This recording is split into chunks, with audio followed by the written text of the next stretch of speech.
ഇന്ന് തന്നെ ഡൗൺലോഡ് ചെയ്യൂ. കാണൂ നിങ്ങളുടെ ഫേവറേറ്റ് ഷോസ്. എന്നെ വിഷ്ണുവേട്ടൻ പരിചയപ്പെടുത്തി തരുകയും ചെയ്തു. എന്തെങ്കിലും കള്ളത്തരം ഉണ്ടെങ്കിൽ എന്നെ ഒളിപ്പിക്കുകയല്ലേ ചെയ്യൂ. അത് ശരിയാ. പക്ഷെ എന്തെങ്കിലും ഒരിക്കൽ ആരെങ്കിലും പറയുന്നത് കേട്ട് ഏട്ടത്തമ്മ സംശയിക്കാതിരിക്കാൻ മനഃപൂർവ്വം ആശന ആ പെൺകുട്ടിയെ പരിചയപ്പെടുത്തിയതാണെങ്കിലോ?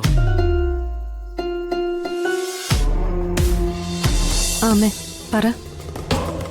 മോളെ, ഒരുപാട് ജോലി ഉണ്ടായിരുന്നതുകൊണ്ട് നല്ല ക്ഷീണത്തില്.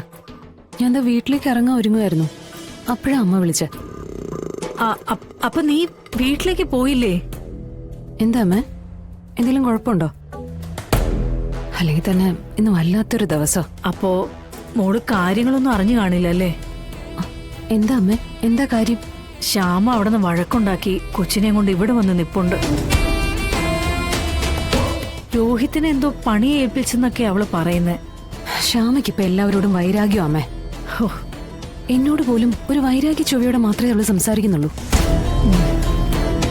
എന്നോടിപ്പോ ഇങ്ങനെയാവുമ്പോ മറ്റുള്ളവരോടുള്ള അവളുടെ പെരുമാറ്റം ഊഹിക്കാവുന്നതല്ലേ ഉള്ളൂ. എന്തായാലും ഞാൻ അങ്ങോട്ട് വരാം, വന്നിട്ട് സംസാരിക്കാം. ശരി.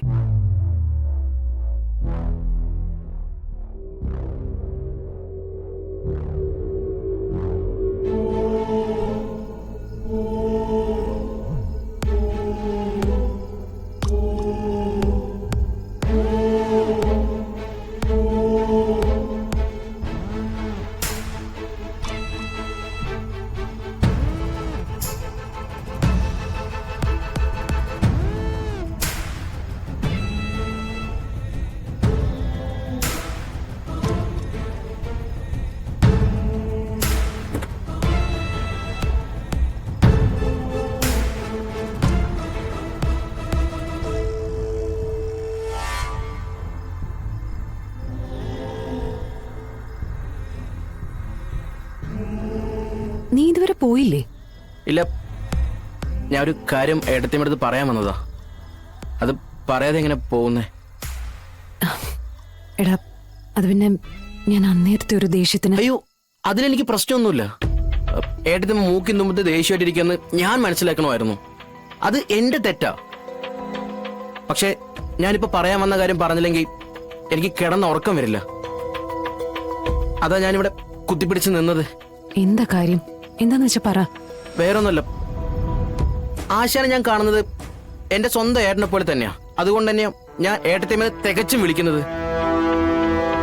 നിങ്ങൾക്ക് ആർക്കെങ്കിലും ഒരു പ്രശ്നം വന്നാ അത് എന്റെയും കൂടെ പ്രശ്നമെന്ന് വിചാരിക്കുന്ന ആളാ ഞാൻ. അതിനിപ്പോ എന്താടാ ഉണ്ടായേ? അല്ല, ഇത്രയും മുഖവരെ എന്തിനാ? നിനക്ക് എന്തുണ്ടെങ്കിലും എന്നോട് തുറന്നു പറയാൻ പാടില്ലേ? അതല്ല ഏട്ടത്തിയമ്മേ, ഇത് അങ്ങനെ ഒരു പ്രശ്നം ആയതുകൊണ്ടാ. എന്നെ എന്തെങ്കിലും ആവശ്യമുണ്ടെങ്കിൽ ഏട്ടത്തിയമ്മ വിളിക്കുന്നത് എന്തുകൊണ്ട്? എന്നോടുള്ള വിശ്വാസം കൊണ്ടല്ലേ. ആ വിശ്വാസം ഞാനിപ്പോ അങ്ങോട്ടും കാണിക്കണ്ടേ? ഷടാ, ഇതിപ്പോ വലിയ കഷ്ടമായല്ലോ. നീ കാര്യമായിട്ട് പറയേയില്ല. എടാ, ഞാൻ നല്ല ടയർഡായിട്ട് നിക്ക. അതുകൊണ്ടാ എനിക്ക് നിന്നോട് അല്പം ദേഷ്യത്തിൽ സംസാരിക്കേണ്ടി വന്നത്. നീ പെട്ടെന്ന് നിനക്ക് പറയാനുള്ളത് പറഞ്ഞാ എനിക്ക് വീട്ടിൽ പോയി റെസ്റ്റ് എടുക്കാം. അത്രയ്ക്കും തളർന്ന് നിൽക്കുന്നുണ്ടാ പറയുന്നത് അവിവേകമാണെങ്കിൽ എന്നോട് പൊറുക്കണം. എന്റെ അച്ഛന്റെ കുടുംബം തകരുന്നത് ഒട്ടും കണ്ടു നിൽക്കാൻ പറ്റാത്തതുകൊണ്ട് ഞാൻ പറയുന്നതാ. എന്റെ അച്ഛനെ ഒരു പെണ്ണ് ഇടയ്ക്കിടയ്ക്ക് വിളിക്കുന്നുണ്ട്. ഇന്നാ പെൺകുട്ടിക്ക് പൈസ കൊടുക്കുന്നത് ഞാൻ കണ്ടു. തോളി തട്ടി ആശ്വസിപ്പിക്കുന്നത് ഞാൻ കണ്ടു.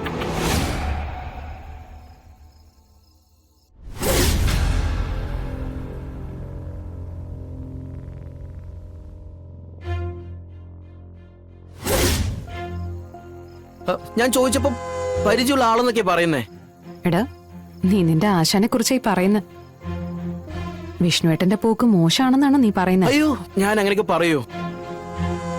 പിന്നെ ഇത് ആരോടോ വന്ന് പറയുന്നതൊക്കെ എനിക്കറിയാം. അങ്ങനെയൊക്കെ കണ്ടപ്പോ എന്റെ പൊട്ടബുദ്ധി തോന്നിയ പൊട്ടത്തരങ്ങളായിരിക്കാം. അല്ല, വിട്ടുകളയല്ലേ ഏടത്തി? എടാ, ആ കുട്ടിയെ എനിക്കറിയാം. വിഷ്ണുവേട്ടന്റെ കൂടെ പഠിച്ചതാ. എന്നെ വിഷ്ണുവേട്ടൻ പരിചയപ്പെടുത്തി തരുകയും ചെയ്തു. എന്തെങ്കിലും കള്ളത്തരം ഉണ്ടെങ്കിൽ എന്നെ ഒളിപ്പിക്കുകയല്ലേ ചെയ്യൂ. അത് ശരിയാ. പക്ഷെ എന്തെങ്കിലും ഒരിക്കൽ ആരെങ്കിലും പറയുന്നത് കേട്ട് ഏട്ടത്തമ്മ സംശയിക്കാതിരിക്കാൻ മനഃപൂർവ്വം ആശന ആ പെൺകുട്ടിയെ പരിചയപ്പെടുത്തിയതാണെങ്കിലോ?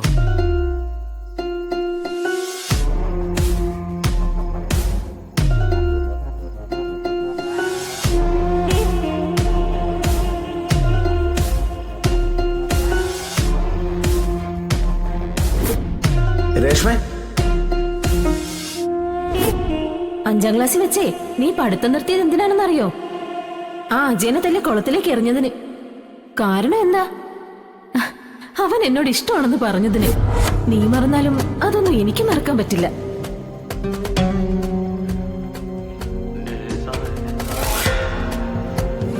ബ്രഹ്മാവാണെങ്കിലും ആണുങ്ങളല്ലേ ഏട്ടത്തിയമ്മേ? ചിലപ്പോ കണക്കുകൂട്ടലുകൾക്ക് പിഴവ് വന്നാലോ? വന്നുകൂടായില്ലല്ലോ. എന്റെ അവസ്ഥ ഏട്ടത്തിയമ്മയ്ക്ക് അറിയാലോ. ഭക്ത ഹനുമാനെ ശ്രീരാമദേവനെ കാണണമെങ്കിൽ സീതാദേവി കൂടെ ഉണ്ടാവണം. എന്നാലേ ആ കാഴ്ചയിൽ ഹനുമാൻ സ്വാമിക്ക് തൃപ്തിയാവും. ഈ സീത എന്റെ ആശാനോടൊപ്പം എന്നും ഉണ്ടാവണമെന്ന് ഞാൻ ആഗ്രഹിക്കുന്നുണ്ട്. അതുകൊണ്ടാണ് ഞാൻ എന്റെ ആശാനം പറഞ്ഞ് ഞാൻ ഈ വിവരം ഏട്ടത്തമ്മ വന്ന് അറിയിക്കുന്നത്. ഏട്ടത്തമ്മ അറിഞ്ഞതിലപ്പുറം അവർ തമ്മിൽ എന്തോ ഉണ്ട്. ഒരു കണ്ണ് ഏട്ടത്തമ്മ തുറന്നു വെക്കണം. ഞാൻ ഗുരുത്വദോഷമാണ് പറയുന്നെങ്കിലും ഒന്ന് സൂക്ഷിച്ച പൊട്ടാതെ ഉടയാതെ എന്റെ അച്ഛന്റെ ജീവിതം മുന്നോട്ട് കൊണ്ടുപോകാൻ പറ്റും. നന്മ ആഗ്രഹിച്ചിട്ടുള്ളൂ. മരണം വരെ അത് അങ്ങനെ തന്നെ ആയിരിക്കുകയും ചെയ്യും.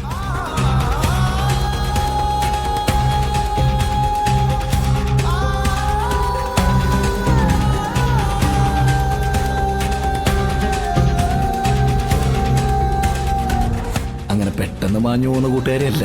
ആഴത്തിൽ ആഴ്ന്നിറങ്ങിയതായിരുന്നോ? അങ്ങനെ ചോദിച്ചാ എനിക്ക് മറുപടി ഒന്നുമില്ല.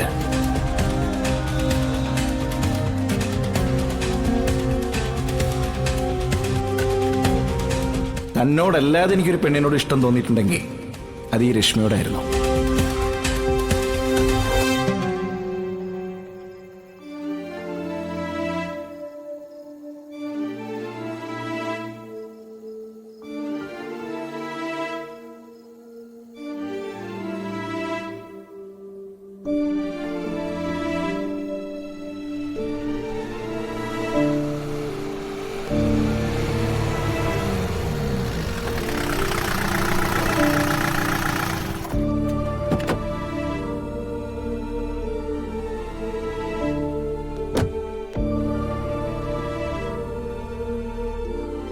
സാറേ, ദേ വിഷ്ണുക്കുഞ്ഞ് വരുന്നുണ്ട്.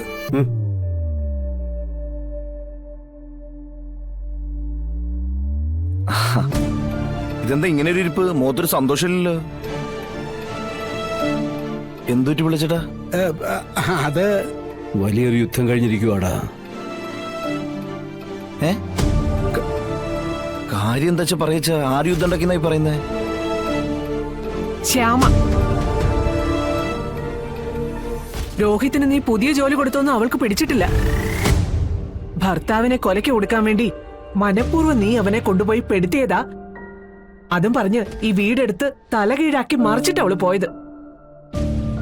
പപ്പിമോളെ വിളിച്ചോണ്ട് പോയി. അല്ല, രോഹിത്ത് അവൻ കരുവള്ളി അങ്ങോട്ട് പോയിട്ടുണ്ട്. അവിടെ നീ എന്തൊക്കെ ഒപ്പിക്കാൻ ദൈവം തമ്പുരാനെ അറിയാവൂ.